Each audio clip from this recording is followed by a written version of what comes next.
égett az anyag a bőrömbe. Majdnem kilógott a csontom. Nap mint nap egymás életéért felelünk. Muszáj újra megcsinálni, mert nem szabad, hogy a rossz berögződjön.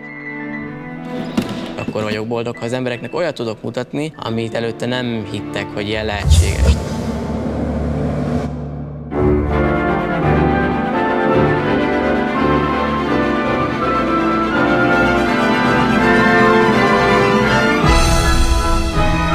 Muszáj vagyunk akkor is elviselni egymást, amikor nem kéne.